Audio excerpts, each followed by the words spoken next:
We've been looking at Satipaṭṭhāna, looking at mindfulness and its practice, and in the mornings we've been going over different aspects of the practice, and tonight we'll do an overview of the whole system. We talked about the meaning of Satipaṭṭhāna. It's a compound word. It can be broken down into sati and upaṭṭhāna, or sati and paṭṭhāna. Where it is upaṭṭhāna, that means the practice itself of mindfulness, the practice of establishing mindfulness or applying mindfulness or setting up mindfulness. And so sometimes you see Satipaṭṭhāna translated as the establishments of mindfulness or the applications of mindfulness. Where it's Satipaṭṭhāna, it represents what we are mindful of, where we put our mindfulness. So this would be the foundations of mindfulness or the domains of mindfulness. Tonight we're looking at it in that second meaning, the foundations of mindfulness. Of course, everything revolves around sati, mindfulness.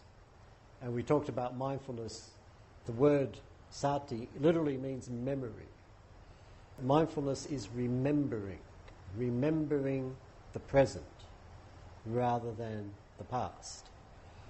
The opposite of mindfulness is forgetting. And when we try to be continuously aware throughout the day, we notice that what happens, what stops us from being continuously aware, is that we keep forgetting. We keep forgetting to be aware, or we keep forgetting what we are aware of. And when we forget, the mind slips off and it goes somewhere else, and we are caught up in something and we don't know that we are caught up. And it's this not knowing which is delusion. If we know what is going on, then that's not delusion. It's the difference, for example, between, let's say, walking meditation.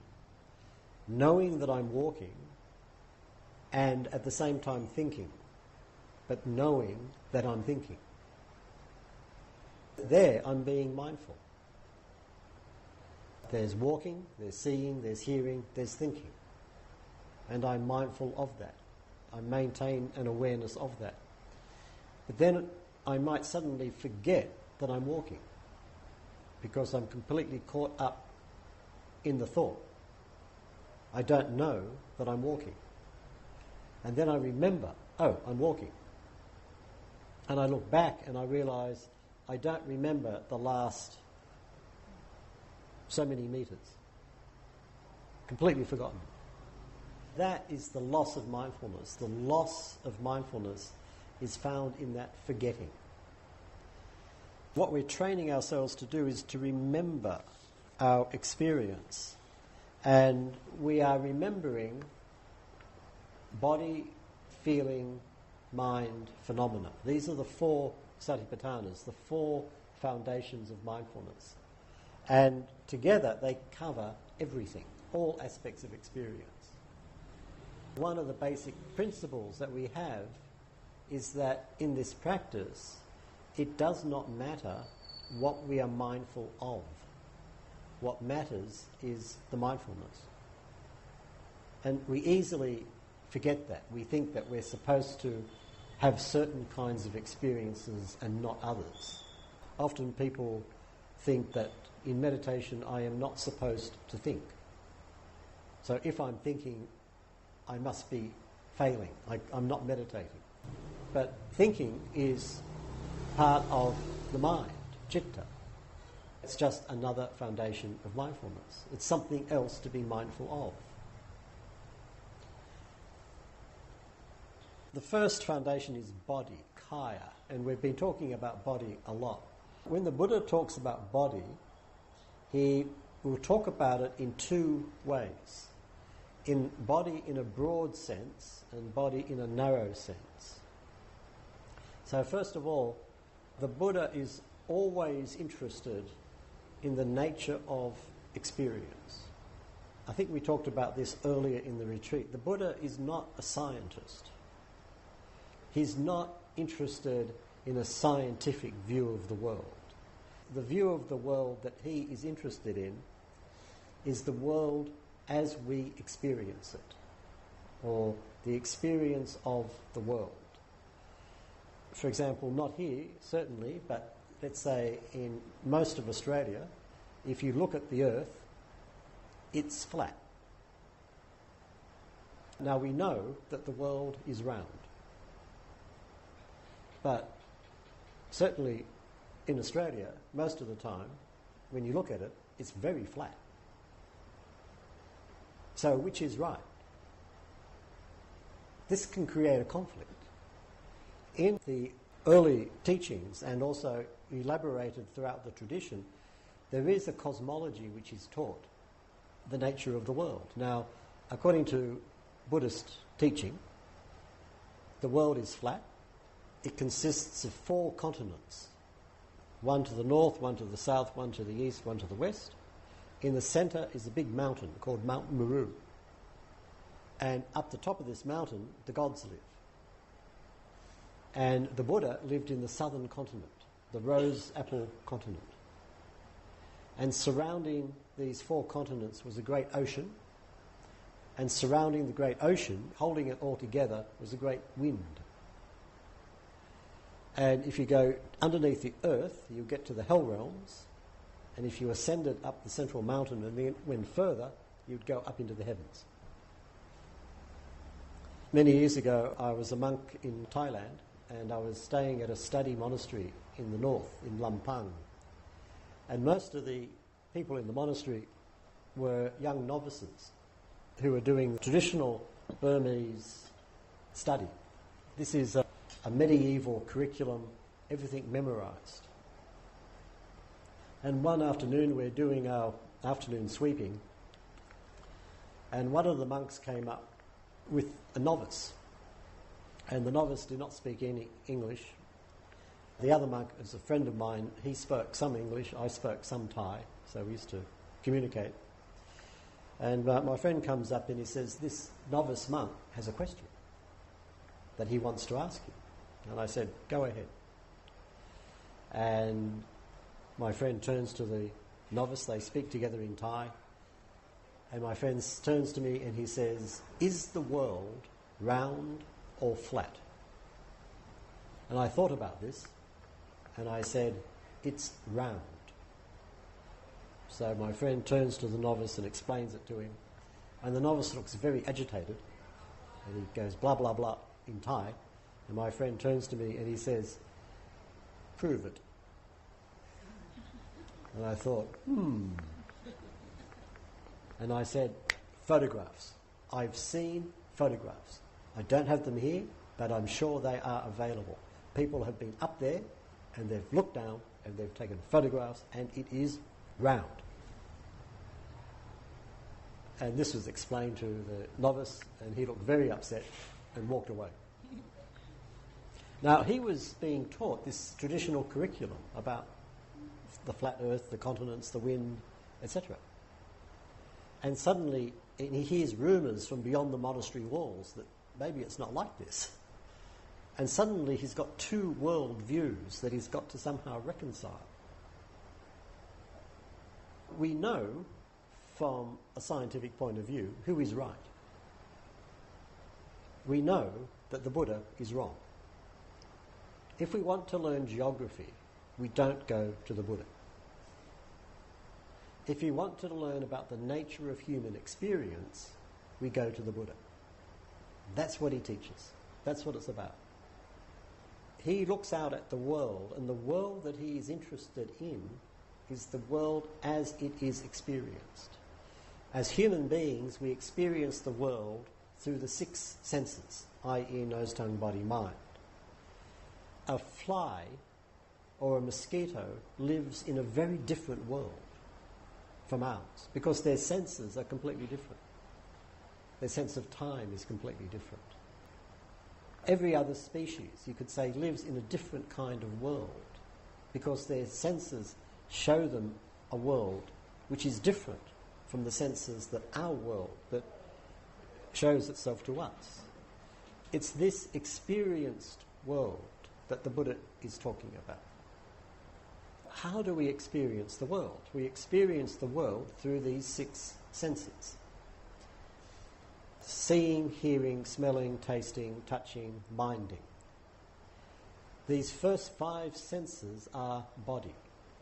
So when the Buddha says body, if he's speaking in a broad sense, he means the 5 physical senses. Everything we see, everything we hear, smell, taste, touch. Body in the narrow sense is the 5th sense, which is a sensitivity to touch, external and internal. External, I can feel the weight of my body against the cushion. Internal, after I eat lunch, I feel very full. There's a pressure inside the belly. If I'm hungry, I feel empty. But all of these are experiences of touch.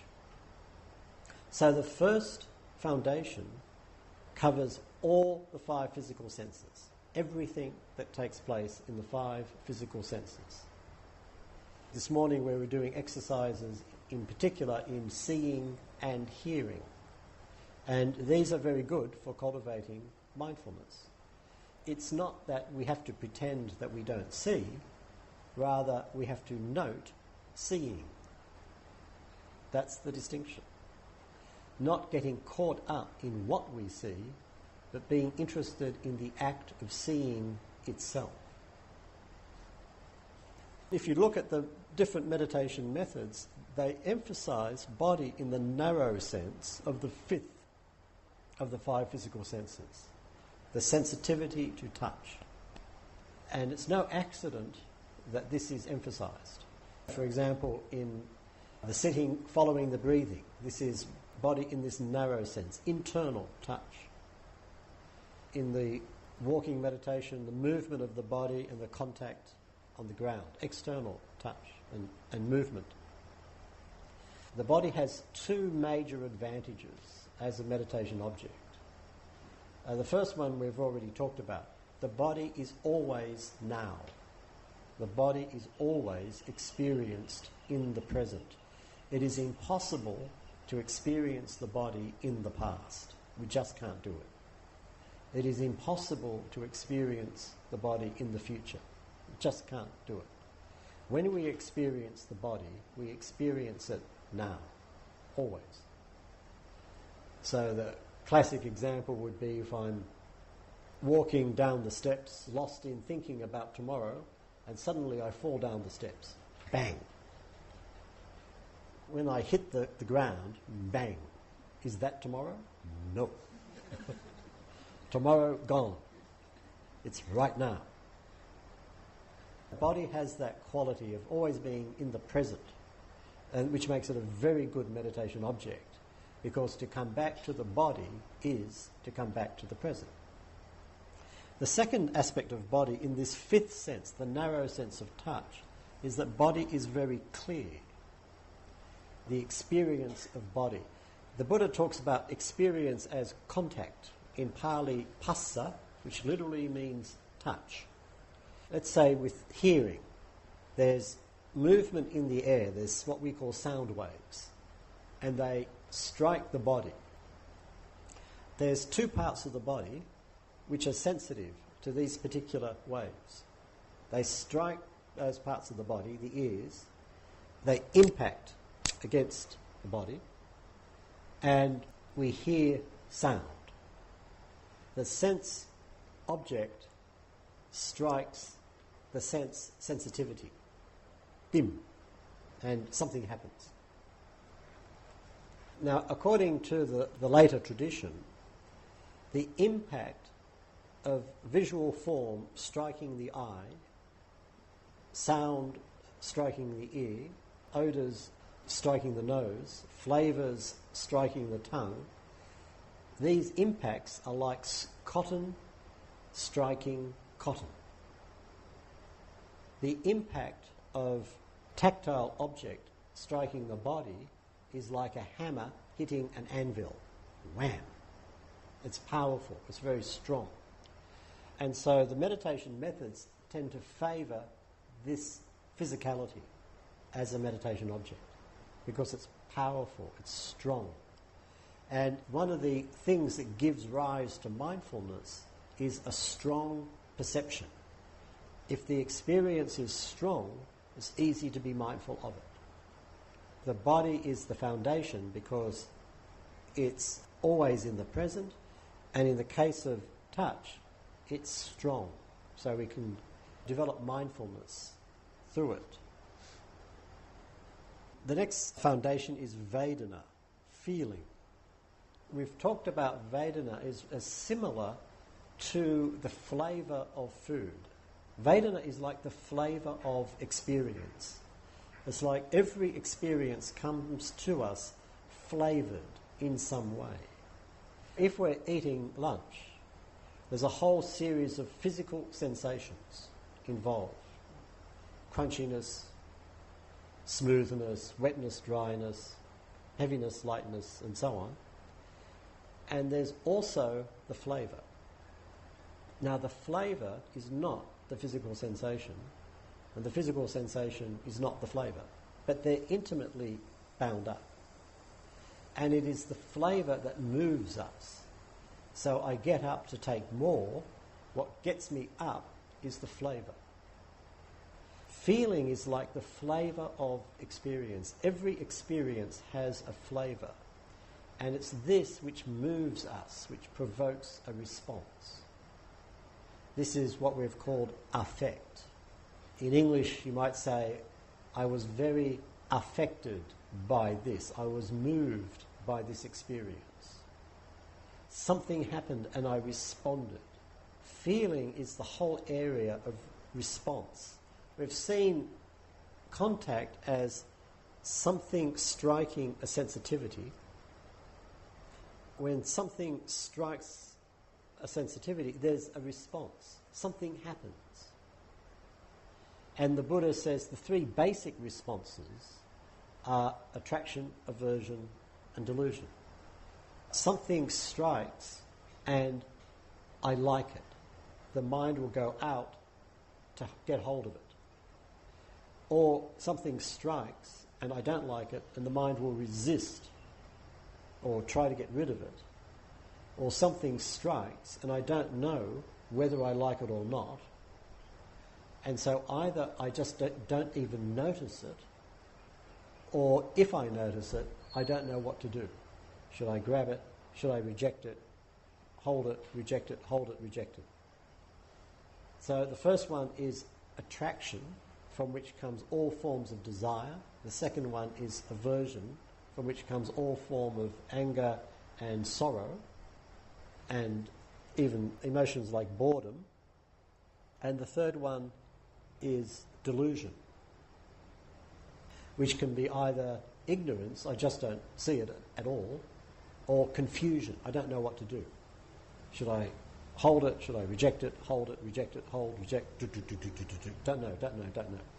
You have these three basic movements, attraction, aversion, delusion, and these are based on the three basic flavours of pleasant, painful, neither painful nor pleasant. Vedana is the realm, this whole area.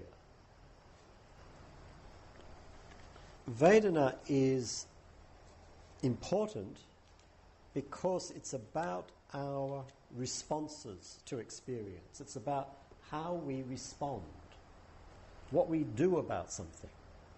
Action begins with Vedana, with feeling.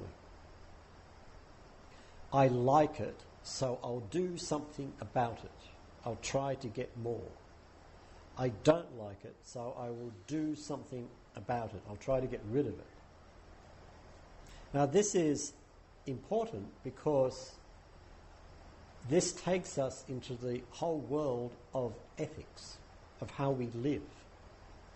We're constantly making choices about how we live. And what is it that drives those choices? We want to be happy. We don't want to be in pain. We make a whole series of choices to try to improve our sense of well-being and a whole series of choices to avoid painful experience. And what this comes down to is the pleasant, the painful, the neither painful nor pleasant. We feel first, and then we act. Action comes from feeling. We are struck by something and we are moved to respond. And that movement, in its fundamental sense, is feeling.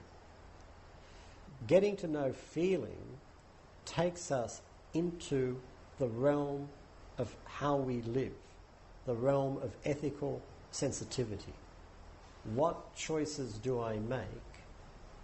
How do I make them? Why do I make them? And this is, of course, very important. In the basic formula for dependent arising, the Buddha says, feeling conditions craving, craving conditions clinging, contact conditions feeling. If there's an experience, there is already feeling. There is already a response. I am already responding. Feeling conditions craving. And we talked about craving last night. I am driven. I want to avoid the pain that I feel. I want something else. And craving conditions clinging. Here, clinging means the construction of a whole identity around this. I become a person who lives in a certain kind of way because I want certain things, I don't want other things. And that determines my whole life. When we start to look at this whole realm of feeling, of the way that we respond, we start to see how it is that we live, what kind of choices that we make, what drives our life. We're in this realm of ethical sensitivity. And this is important because why is it that we do this practice in the first place? We do it because we want to change the way that we live. We're not satisfied with the way that we live. We want to live better. Now, some people will take up meditation practice because they're very discontented with the way that they live. They feel life is terrible and I've got to do something about it. Other people take up meditation practice because their life is pretty good.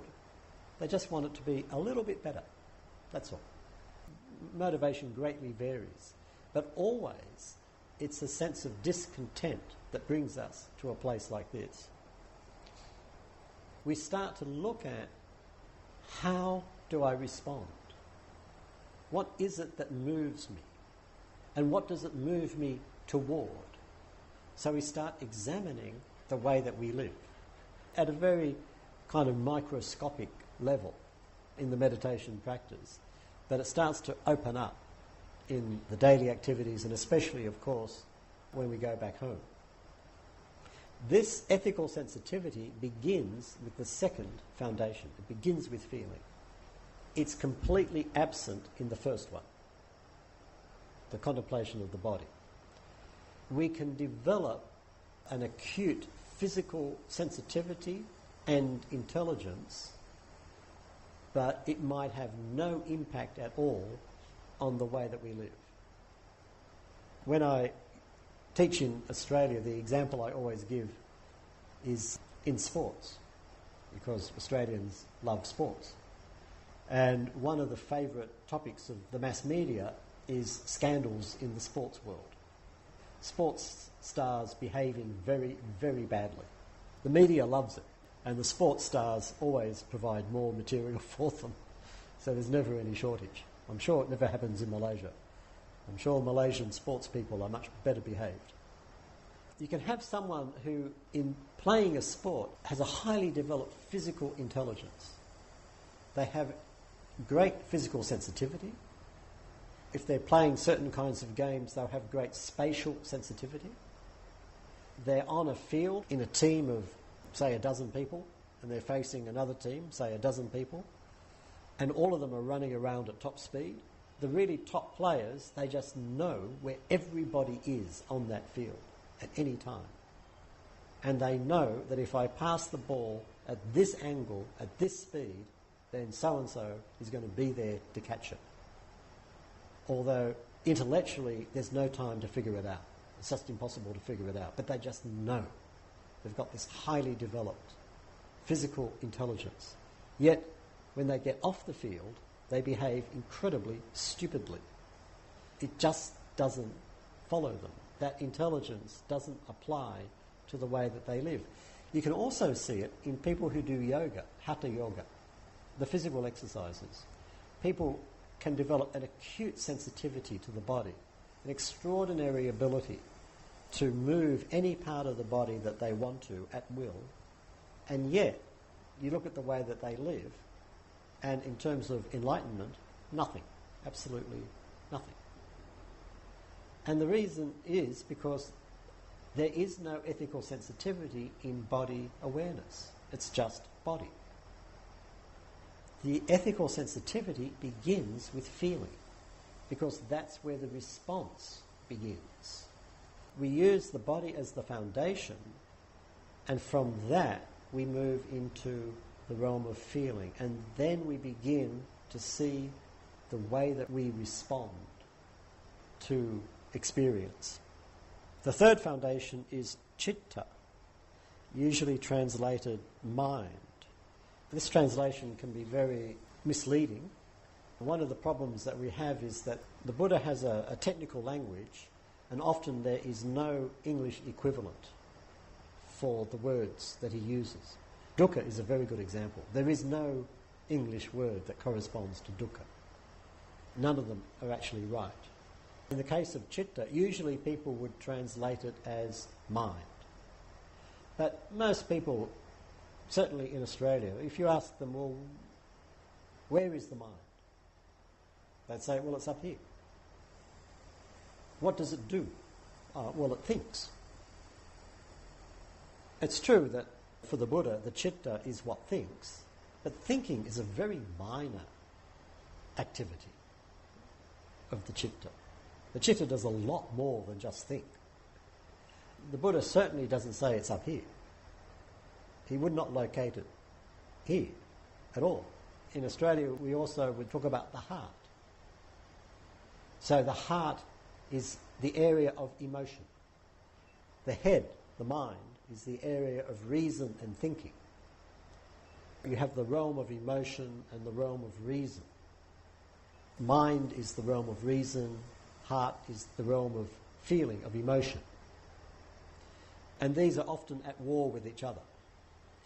For the Buddha, citta covers both. It's both what's up here, the thinking, and it's down here, the feeling. It's both are included in citta. Also, in the European tradition, the mind is regarded as radically separate from the body. But for the Buddha, the body and the citta are always intertwined. So that if you have a body, you have a citta. If you have a citta, you have a body. You can't actually separate them. Remembering that when we talk about body, we mean the experience of the body. So a living body. If there's a living body, there's a citta. If there's a citta, there's a living body. So that body and citta are intertwined. Citta is an important technical term, and in the tradition it gets different definitions depending on the context. In the context of Satipaṭṭhāna, the Buddha does not give a precise definition. Rather, he talks about it in general terms as like the inner space within which we experience. We could say that there's some aspects of our experience which are public. For example, seeing. We're all seeing this hall. And if we got together and talked about it, we would probably all agree about what we're seeing. Probably no one would argue and say, no, the hall is completely different from the way you're describing it. So there's a public aspect to seeing. Each individual's seeing is slightly different, but overall we agree there's a public aspect to this. But then there's an internal world each one of us has, which is completely private. Chitta is the inner space, the space inside of us, where we have a whole realm of experience which is private. My thoughts are inside, but what I see is outside. Chitta is this inner world. If we want to know what is the state of our chitta, roughly we could say it's how I am at this time. The example I like to give is in English, when we meet someone, a standard greeting would be, "How are you?" And usually people just say, "Good." But let's say someone met you and they said, "How are you?" And you stopped, went into a meditative state, went inside, examined that inner state, decided what it was, and came out with the answer. What you would be presenting would be your chitta. Now let's say someone else asks you the same question 15 minutes later. You do the same thing. You might give a completely different answer. The chitta is impermanent. It's always changing. The chitta is bound up with the body, yet it's not the body. We experience it within ourselves. It's our inner realm of sensitivity and subjectivity, and it's constantly changing. When the Buddha talks about tracking the chitta, the first thing he talks about is recognizing whether the chitta is coloured by attraction or by aversion or by delusion. Right now, what's moving it? What's colouring it? Is it desire in some form? Is it resistance or rejection in some form? Or is it delusion? Don't know. So when we practice and we start to get sensitive to the state of the chitta, and this takes us even deeper into the whole realm of ethical sensitivity. What is it that determines how we live? It's the chitta. If the chitta is predominantly driven by desire, we will live a certain kind of life. If the chitta is predominantly driven by aversion, we will live a certain kind of life. If the chitta is predominantly driven by love, we will live a certain kind of life. And so on. The state of the chitta, our inner state, conditions the kind of life that we lead. We go from feeling, which opens up the whole realm of ethical sensitivity, and from there we go into chitta, in which this whole world gets a lot bigger and more complex, and our understanding becomes much more sophisticated. And this is absolutely central, because this is what changes the way that we live. We get to know our inner state. We get to know how it works.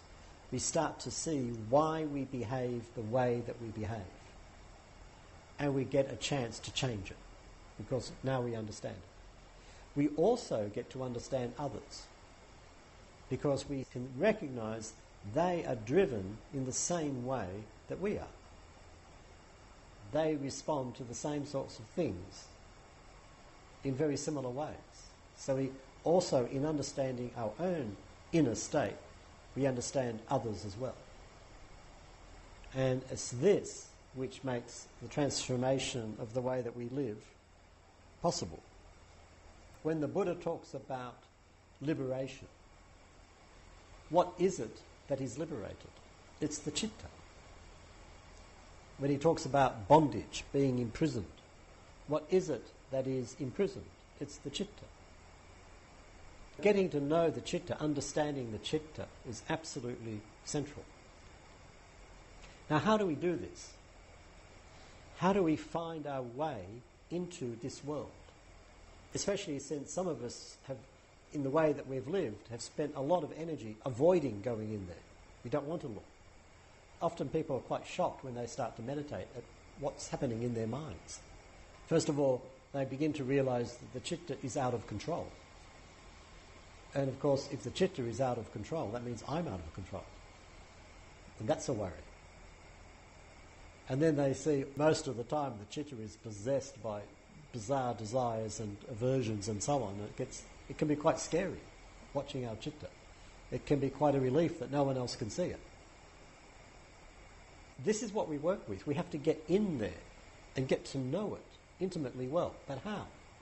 How do we get there? Well, we can't force our way in. We can't make ourselves go in there. It's not like breaking down a door to get in. And we can't think our way in. We can think about it endlessly, but it's not going to do any good.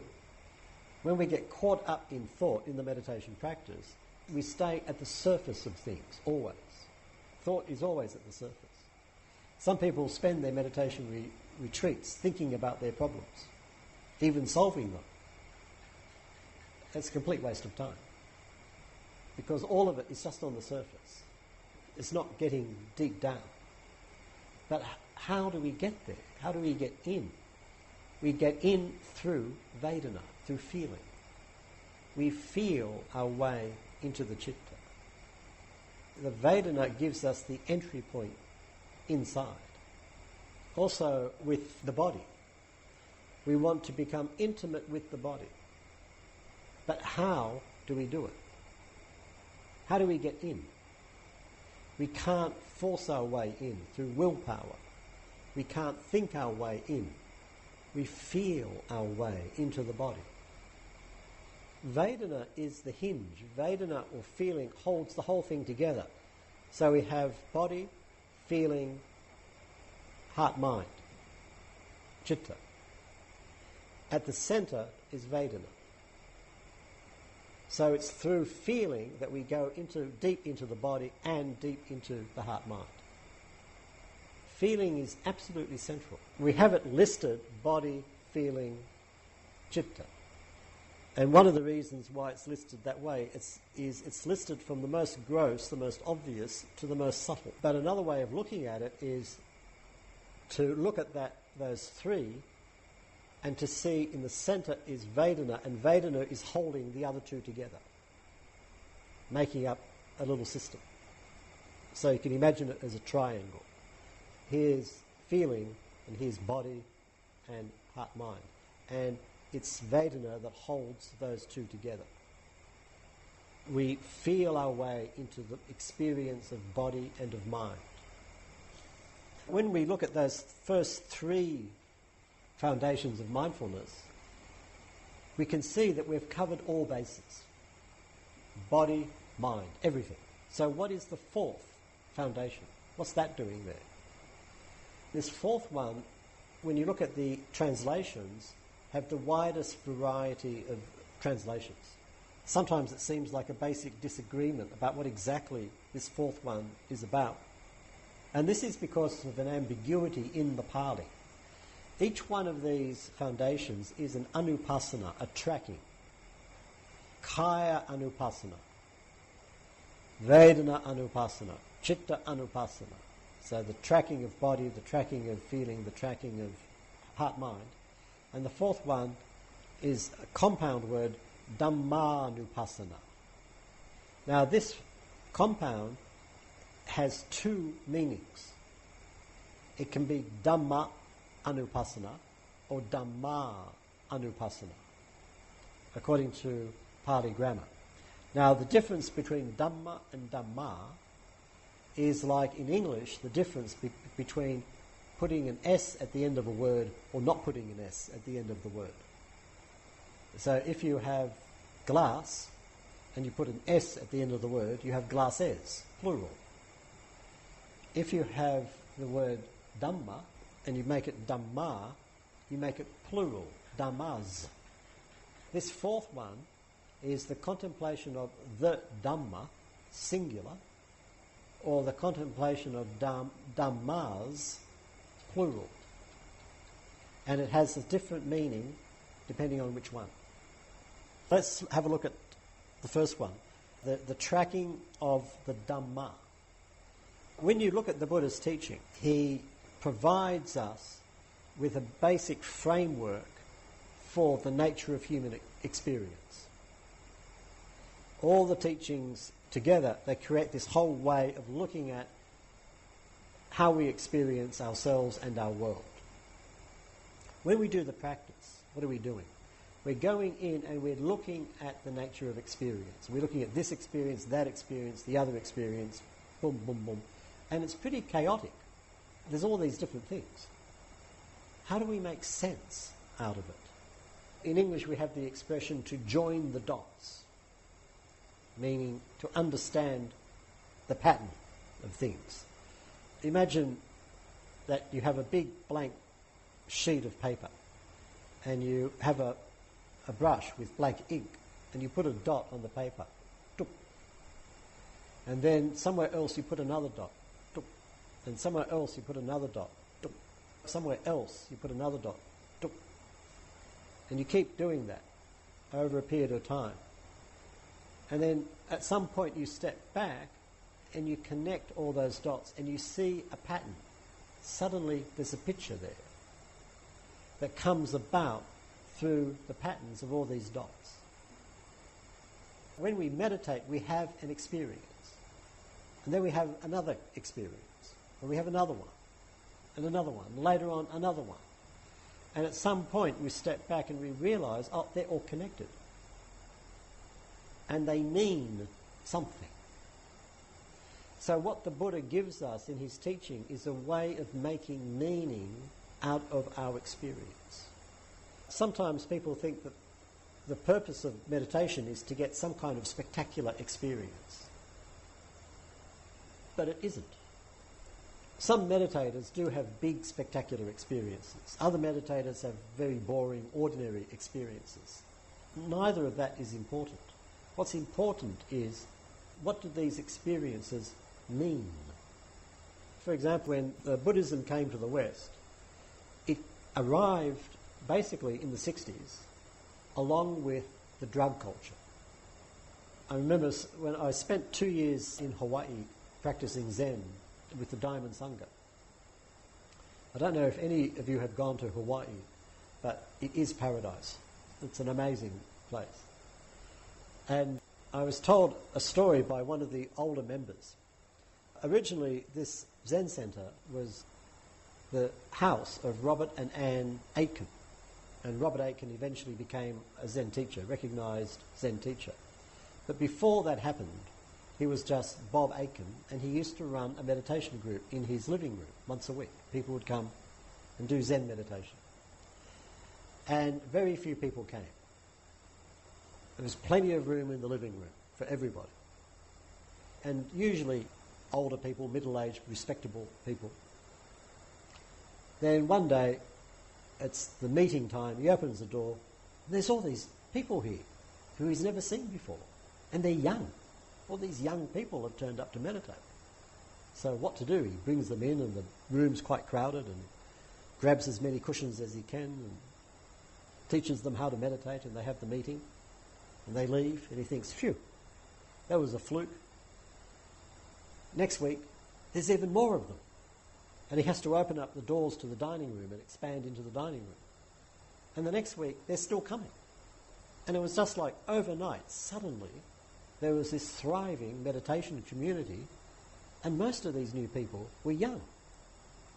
Why did they suddenly start coming? And my friend was explaining, he said the reason was because the week before all these people turned up was the time that the first shipment of LSD hit Honolulu. That was the difference.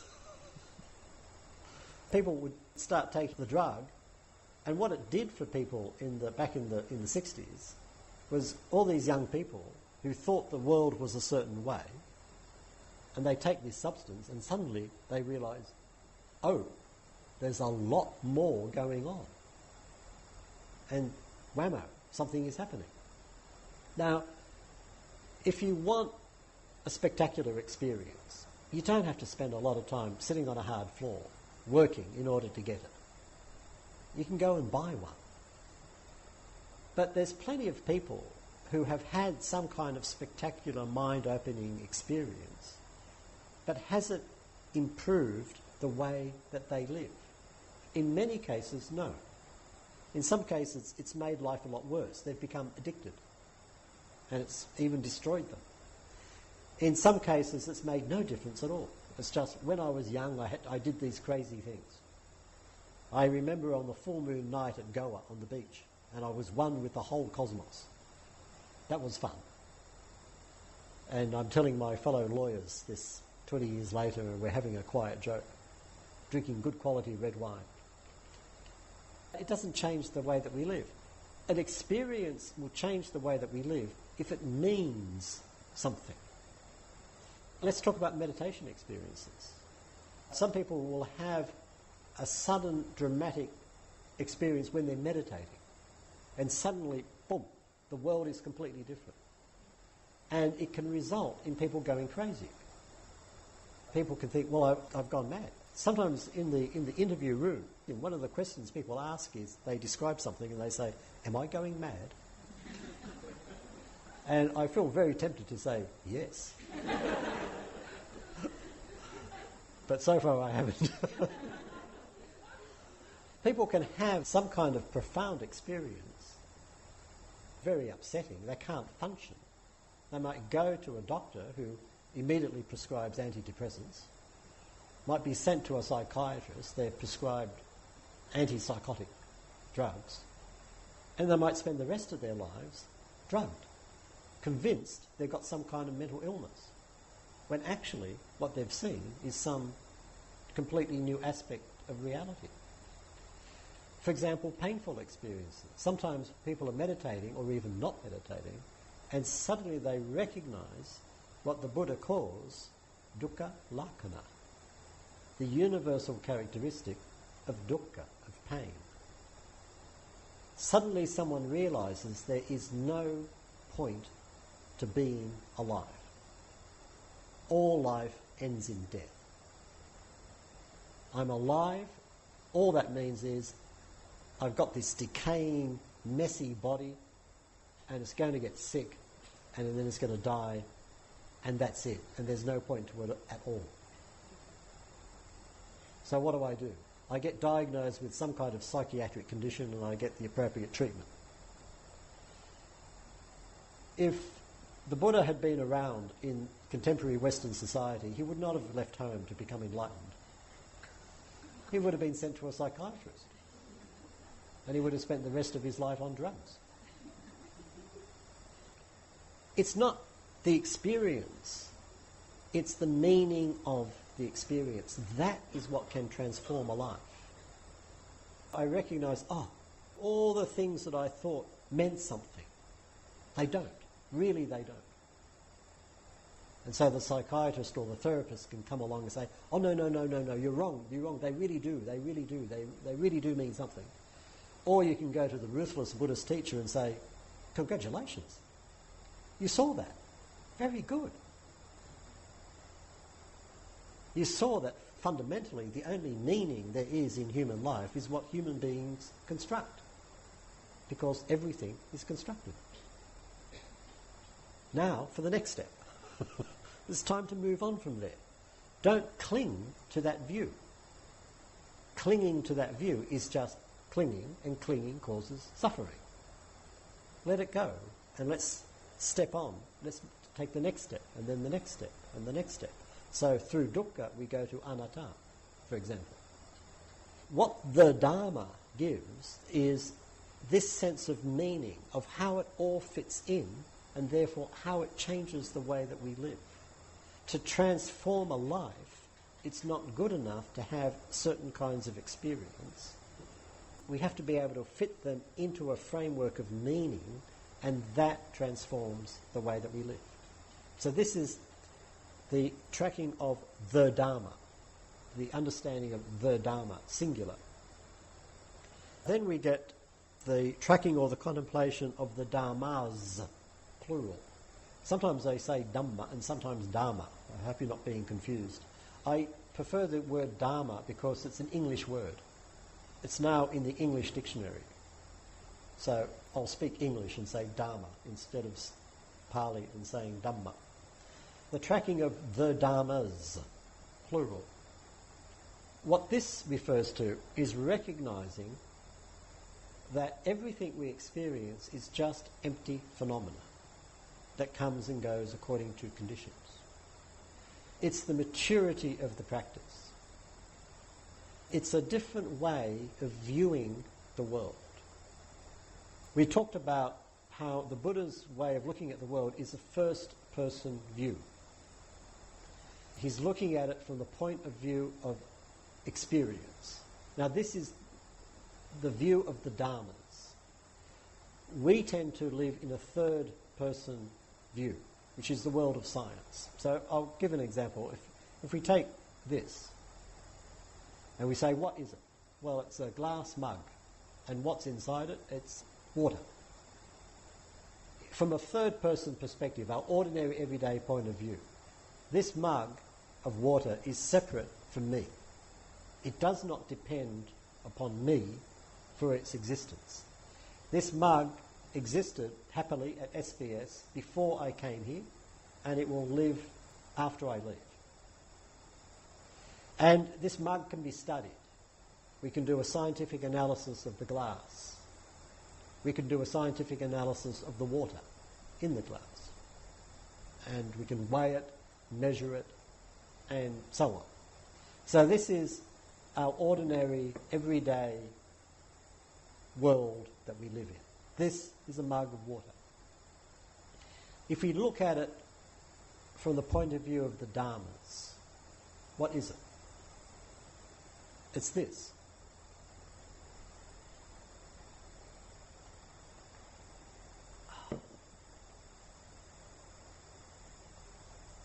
That's what it is.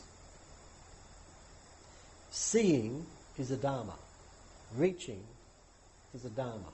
Touching is a Dharma. Lifting is a Dharma. Bringing is a Dharma. Tilting is a Dharma. Tasting is a Dharma. Swallowing is a Dharma. Placing is a Dharma. Hearing is a Dharma.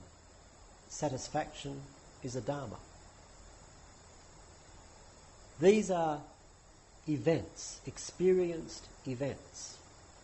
Now you notice the connection. If you do Mahasi practice, you notice exactly what's going on, don't you? Seeing, wanting, reaching, touching, lifting, tasting, etc. All the noting that we do. That is training ourselves to see the world as dharmas. If you note, let's say you're doing walking meditation, and you're noting, lifting, pushing, placing, touching, seeing, thinking, lifting, pushing, thinking, etc. You go up and down for 45 minutes doing this consistently. All of these events are taking place. What's missing? You. It's not me walking up and down. It's lifting, pushing, placing, thinking, wanting, boredom, interest, etc. It's not me. I have disappeared. It's just a whole series of events. And so in that training, we're training ourselves to perceive the world as dharmas. It's basic boot camp training. And at some point it starts to connect, and we really do start seeing the world as simply dharmas, as phenomena that come and go according to conditions. And that completely transforms the way that we live. Because we find ourselves living in a different world. We find, I am not who I thought I was, and this world is not what I thought it was. It's completely different. One of the ways that transformation happens when we do the practice is that sometimes it seems that it's not so much that I change as the world changes. It's a different world that I live in now. The world itself is different. We perceive it as this world of dharmas, of events coming and going according to conditions. And this is the world of what the Buddha calls dependent arising, also what he calls anatta, also what he calls emptiness, sunyata. And all of these teachings are different ways of looking at experiencing in that way. So when we actually starts to happen, when we genuinely start to forget ourselves, there's just the walking, there's just the speaking, there's just the feeling, there's just the thinking. There's no one here who is seeing, hearing, speaking, thinking.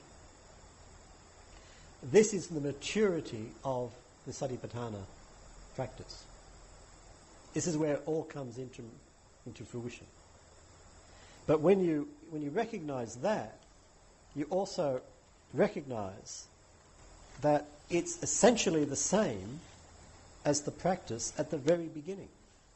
At the very beginning of the Satipatthāna Sutta, the Buddha says, the practitioner lives tracking body as body, tracking mind as mind, body as body, mind as mind. It's just this. It's just this event that comes and goes according to conditions. This is why the first rule in this practice is never take it personally. Whatever it is, don't take it personally, because it is not personal. This is fundamental. But to recognize that, actually to recognize it changes the way that we live. One of my main teachers was a man called John Hale, who, I often tell this story, he died of motor neuron disease. This meant that he had this disease in which he progressively lost movement in the body. And it started up in one of the shoulders, so it was predominantly up here. And if you can't move a muscle, it just wastes away. And if a muscle wastes away, then you have bone rubbing on bone. After some time, you get chronic pain. So he was living with chronic pain, but continuing to practice and even to teach retreats. And when you would look at him, you would never know that he was in pain. He never took a painkiller. And one time he was teaching this retreat outside of Sydney, and different people came to visit him. And one of the visitors was a man from Sydney who was a psychologist, a Buddhist psychologist, who was specialising in pain management. And he was very interested in John's pain management scheme, because it was obviously very successful. And he said, "How do you do it? What's your method?" And John said, "I just don't take it personally." And that was it. That was his pain management method. Pain is just pain. It's not me. Fundamentally, it's got nothing to do with me. It's just pain. That's all. He had a deep understanding of anatta, but it comes out of this practice. What we're training ourselves to do from the very beginning is just to see this experience as just this experience. That's all. Body is just body. Pain is just pain. Wanting is just wanting. Seeing is just seeing. Thinking is just thinking. That's all. That's all. That's all. Radically simple. But of course we keep adding extra onto it. No, it's not just thinking, it's my thinking. And it's really, really important, because it's all about me and what's going to happen next. And that's really important. And I'm not being selfish here, because what I do will affect all these others. So it involves the whole world. It's even more important. No, it's just a thought. And it comes and it goes. That's all. So this radical simplicity, and we train at it from the very beginning. As the practice matures, we begin to recognize what it's all about, and this will transform a life.